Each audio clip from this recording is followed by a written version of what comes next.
Всем привет! Меня зовут Зара. Сегодня 6 февраля 2024 года, и это мой влог. Я являюсь фанатом BTS.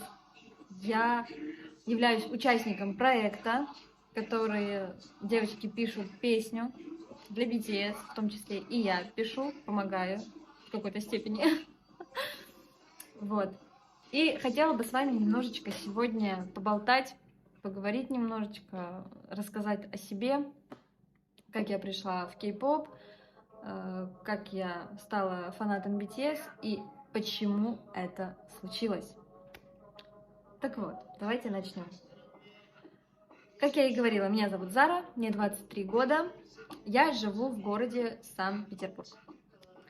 В Санкт-Петербурге я год, только недавно сюда переехала. Ну, год это мало.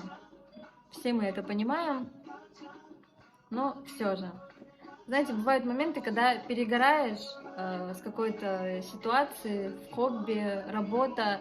И то же самое произошло и со мной. Я переехала сюда, я ожидала какого-то эффекта вау, но, к сожалению, этот эффект не произошел. И сейчас, на самом деле, в мыслях просто вернуться в свой родной город и пытаться что-то сделать там. Но если у меня там тоже ничего не получится, и я захочу снова вернуться в Питер, я всегда это могу сделать. То же самое и касается вас. Если какая-то ситуация, ваша работа, ваше хобби, не знаю, что угодно, если вы понимаете, что вы эмоционально устали, нужно давать себе отдых. В любом случае нужно отдыхать больше, ведь все зависит от нас и от нашего эмоционального состояния. Как я пришла в кей-поп? Кей-поп я слушаю с 2016 года, а именно слушаю BTS. Но в 2016 году я не была такой ярой фанаткой BTS и вообще кей-попа, но я их слушала, просто слушала как обычную музыку, и все.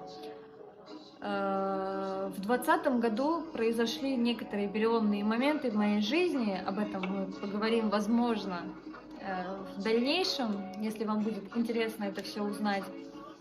Произошли переломные моменты, которые немножечко меня сломили, очень эмоционально, мне было очень тяжело выходить из этого состояния.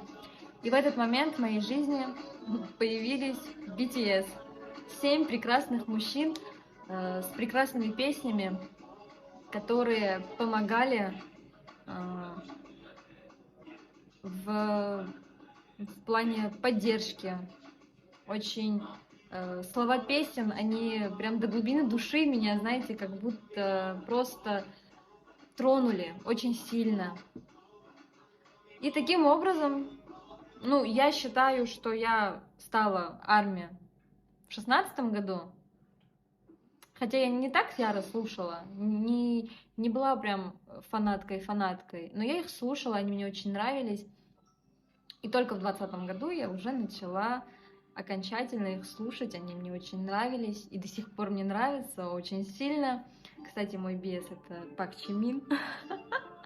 Ну, я думаю, как и у многих, возможно. Вот.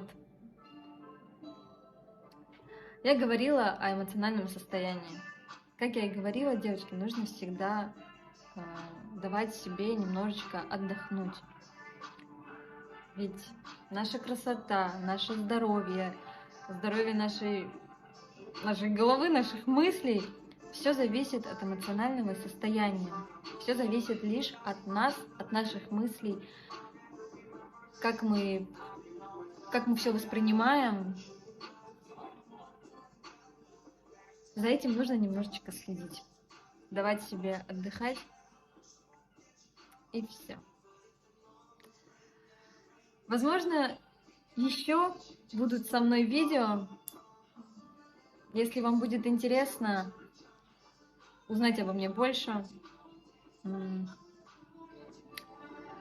чем я вообще занимаюсь, Я, кстати, пишу свою песню помимо проекта.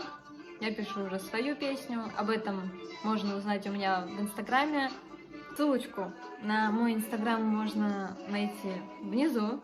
Я думаю, мы оставим все, кто снимает такие влоги, я думаю, мы оставим какую-то информацию о нас, где нас можно узнать получше, посмотреть на нас. На этом я с вами прощаюсь, девочки. Я очень люблю вас. Спасибо большое, что поддерживаете. Ваша поддержка нам сейчас очень-очень нужна. Всем спасибо. Всем пока.